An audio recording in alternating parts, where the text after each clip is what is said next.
اگر ہماری توجہ اللہ کی رحمت کی طرف ہو جائے تو میرے نبی پاک نے فرمایا تو رب کے بارے میں جیسا گمان کرے گا اللہ بھی تیرے لیے ویسا ہی بن جائے گا.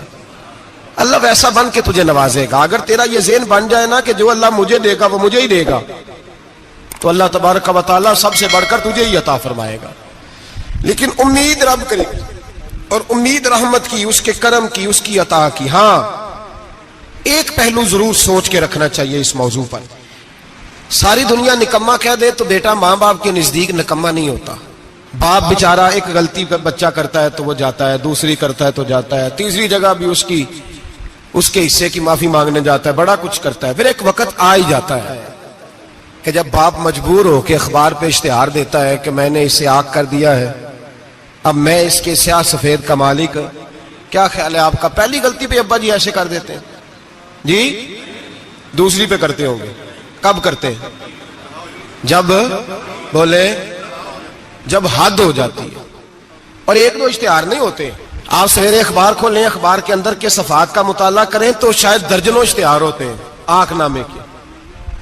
بھئی کس باپ کا دل کرتا ہے کہ وہ بیٹا جس کے لیے اس کی امید ہے کہ کل میرے بڑھاپے کا سہارا بنے گا وہ لکھ کے دے دے کہ میرا رشتہ ہی کوئی نہیں بیٹے کے ساتھ؟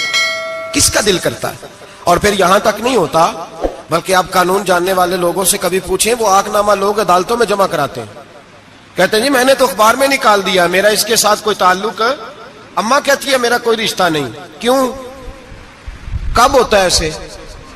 جب بچہ حد کر دے. جب بچہ ایک دو تین چار غلطیوں پہ ایسا، اللہ بھی بندے کو سزا دیتا ہے، لیکن کب؟ جب بندہ باز ہی نہ آئے بندہ توبہ کرے ہی نہ، رجوع ہی نہ کرے، سوچے نہ کہ مجھے اللہ کی بارگاہ میں جانا چاہیے. ہم لوگ اپنا ایک ذہن بنا کے زندگی گزارتے ہیں، ایک ذہن بنا کے، بلکہ لوگ گناہوں کے نام بدل کے وقت گزارتے ہیں. ہم اپنے نفس کا بت بنا کے سارا وقت اسی کی پوجا پہ معاذ اللہ لگا دیتے ہیں. بس یہ ٹھیک ہے، یہ ٹھیک ہے اور یہ ٹھیک ہے، چوتھی بات صحیح کوئی نہیں. اسی کے اندر ہم الجھے رہتے ہیں میرے بھائی. رحمت الہی کا غلط تصور اپناتے ہیں. او میرے بھائی، کسی بندے کی مجبوری تو معاف ہوتی ہے، لیکن اگر کوئی جان بوجھ کے زیادتی کرے تو وہ معاف، اس کی معافی. جس بچے کو پتا ہو نا استاد کو کہ اس کے واقعی گھر میں فوتگی ہو گئی تھی، استاد اسے سزا نہیں دیتا. جس کا پتا ہو کہ واقعی یہ بیمار تھا تو استاد اسے کلاس میں کھڑا نہیں کرتا. جس کا پتا ہو کہ یہ زیادتی کر رہا ہے، جان بوجھ کے کر رہا ہے، استاد اسے ڈنڈوں سے مارتا ہے اور زیادہ مارتا ہے، کہتا ہے تو نالائق ہے، تو جان بوجھ کے کرتا ہے. میرے بھائی اللہ کی رحمت ہے، ہر ایک پہ برستی ہے، لیکن ایک بندہ کھڑا ہی ہو جائے رب کے مقابلے میں، وہ نہ نماز پڑھے، نہ مسجد آئے، نہ کوئی کام کرے، نہ وہ دین کی طرف توجہ کرے، نہ وہ کبھی اللہ سے استغفار کرے، نہ وہ کبھی جائز کام کی طرف توجہ کرے، ساری زندگی حرام اکٹھا کرے، ناجائز کرے، تو اب تو نے حد کر دی. تیرے پاس غضب آیا نہیں بلکہ تو نے غضب کو آواز دی ہے. تو نے اللہ کے غضب کو، بولیے، اللہ کے غضب کو، غضب ہونا اور ہوتا ہے اور غضب کو آواز دینا، بولیے، غضب کو آواز دینا، ان میں فرق ہے میرے بھائی، یاد رکھیں. ہم آواز دیتے ہیں غضب کو، غضب ہوتا نہیں. دیکھیں نبی کریم صلی اللہ علیہ وسلم، اور یہ حدیث آپ نے یاد رکھنی ہے، یہ یاد رکھنی ہے. نبی پاک صلی اللہ علیہ وسلم نے نا بہت کم لوگوں کو بیوقوف کہا ہے. ہمارے زمانے میں تو عام لفظ ہے نا بیوقوف کہنا. اللہ کے رسول صلی اللہ علیہ وسلم نے بہت کم لوگوں کو بیوقوف کہا. مسند امام احمد بن حنبل کی حدیث ہے، نبی کریم علیہ الصلوۃ والسلام نے فرمایا وہ احمق ہے، وہ بیوقوف ہے. نبی پاک فرما رہے ہیں. اور میں نے کہا کم لوگوں کو حضور بیوقوف کہتے تھے. نبی کریم علیہ الصلوۃ والسلام نے فرمایا وہ بندہ بیوقوف ہے جو سارا دن اللہ کی نافرمانی کرتا ہے اور پھر بھی رب کی رحمت کی امید کرتا ہے، تو بیوقوف ہے.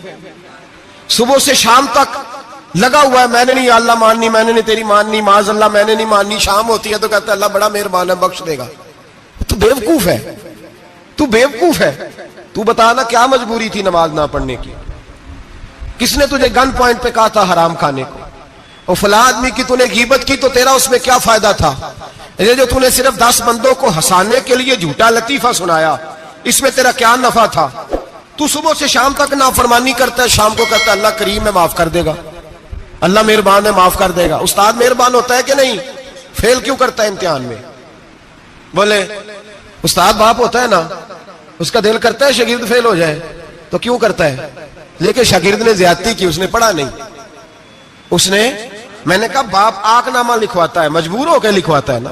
او بھائی یاد، بڑی پیاری مثال ملا رومی لکھتے ہیں، کہتے ہیں میرے گاؤں کی ایک بی بی تھی، اس بی بی نے ایک بچڑا پالا ہوا تھا۔ دیہاتوں میں نا بوڑھی مائیں بچڑے کو پیڑا دیتی تھی اور نام بھی رکھ لیتی تھی، کسی نے مٹھو نام رکھا ہوتا تھا، کسی نے کوئی نام۔ کہتے ہیں ماں نے بچڑا رکھا ہوا تھا، اماں اس کو آواز دیتی تو بچڑا دوڑا آتا، اماں اس کو پیڑا کھلاتی، بچڑا بڑا پیارا تھا، جوان ہو گیا۔ اماں اس لیے بچڑا پال رہی تھی کہ جب بچڑا بڑا ہو جائے گا تو ہل کے اندر بچے اسے لگائیں گے، کھیتی میں ہل چلائیں گے۔ بچڑا بڑا ہو گیا، اماں کے بیٹے کہنے لگے اماں لا، تو نے بڑا کھلا پلا لیا، اس سے کوئی کام لیتے۔ ہل کے آگے لگایا تو کہنے لگا میں نے تو نہیں چلنا۔ اماں کے پاس آئے، کہنے لگے یہ نہیں چلتا۔ اماں کہنے لگی چلو ٹائم دو تھوڑا، سمجھ جائے گا۔ پھر موقع دیا، پھر آئے، کہا اماں اب تو ہم نے اس کے ناک میں نکیل بھی ڈال دی ہے لیکن اب بھی یہ ہل میں چلنے کو تیار ہے۔ ملا رومی رحمت اللہ علیہ فرماتے ہیں پھر کہا اماں سے، اماں کہنے لگی چلو تھوڑا ٹائم اور دے دو، سیانا ہو جائے گا۔ تھوڑا ٹائم اور دیا، ڈنڈے بھی مارے لیکن وہ سیانا ہونے کو تیار ہے۔ اب اماں کے پاس آئے تو اماں مجبور ہو گئی، دل نہیں کرتا تھا، کہنے لگی جاؤ پھر کسائی کے ہاتھ بیچ ڈالو۔ وہ گیا کسائی کے پاس، اسے کاٹا گیا، اس کی کھال اتاری گئی، اس کے چھوٹے چھوٹے پیس کر کے کھا گئے لوگ۔ وہ مار ہو رہی تھی، لوگوں نے اماں سے کہا تجھے تو بڑا پیارا تھا، تو نے کٹوا کو دیا۔ تو اماں کہنے لگی پیارا تو بڑا تھا پر مانتا نہیں تھا، پیارا بڑا تھا، کاش بات مانتا، مقصد پورا کرتا تو کبھی بھی کاٹا۔ بھائی رب کریم نہیں چاہتا بندہ دوزخ میں جلے، اللہ کی رحمت نہیں چاہتی جہنم میں جلے، پر بندہ مانتا ہی نہیں، یہ تیار ہی نہیں ہوتا، یہ سویا ہوا ہے سویرے، یہ وہ گپے لگا رہا عصر کے وقت چوراہے پہ کھڑا ہے، نماز پڑھنے نہیں آیا۔ اس نے ساری زندگی میں درجنوں لطیفے سیکھ لیے، ہزاروں کہانیاں سیکھ گیا، قرآن پاک پڑھنا نہیں سیکھا۔ اس نے زندگی کی ہر چالاکی سیکھ لی ہے، نہیں سیکھی تو اپنے رسول کی حدیث نہیں سیکھی، نہیں سیکھا تو دین کی ضروری باتوں کو نہیں سیکھا۔ اب رب کی رحمت تو نہیں چاہتی کہ بندہ جہنم میں جائے، وہ تو مہربان ہے، لیکن رب کریم کا قانون کا تقاضا یہ ہے کہ جو احکام پورے نہیں کرے گا اسے پھر دوزخ میں ڈالا جائے گا۔ تو ہمارے بزرگ فرمایا کرتے تھے اصل بات یہ ہے کہ اللہ نہیں مسلمان کو دوزخ میں ڈالنا چاہتا، مسلمان اپنی مرضی سے چھلانگے لگا رہا ہے، یہ خود چھلانگے لگاتا ہے، یہ باز نہیں آتا۔ آپ یقین کریں بڑی ذمہ داری کے ساتھ، بڑے خلوص کے ساتھ اور بڑی دیانتداری سے تجربے کی بات عرض کرتا ہوں، ہمارے بہت سارے گناہ ایسے ہیں جن گناہوں کا ہماری دنیا داری کو بھی کوئی فائدہ نہیں، کوئی فائدہ نہیں ہماری دنیا کو بھی اس غلطی کا۔ میری باتوں کی سمجھ آ رہی ہے آپ دوست؟ کچھ گناہ ایسے ہیں، ایک تو ہوتا ہے کہ دنیا کا کوئی فائدہ ہو، اس گناہ میں ہماری دنیا کا بھی کوئی فائدہ۔ جو آدمی جھوٹے لطیفے سناتا ہے، جھوٹ بولتا ہے، جھوٹ کوئی فائدہ نہیں اسے، لوگ 10 منٹ ہنستے ہیں اور باہر جا کہتے ہیں یار یہ تو کوئی غیر سنجیدہ آدمی، وہ عقل ہی نہیں، کیا فائدہ کمایا اس نے، کیا نفع لیا اس نے۔ جو آدمی بڑھ بڑھ کے باتیں کرتا ہے، 2 4 5 10 آدمیوں کی غیبت کر جاتا ہے، لوگ کہتے ہیں یار بڑا چغل خور ہے، کیا کمایا اس نے زندگی میں، کچھ حاصل کر لیا اس نے۔ ہمارے بہت سارے گناہ میرے بھائی وہ ہیں جن کا ہماری دنیا کو بھی کوئی فائدہ نہیں۔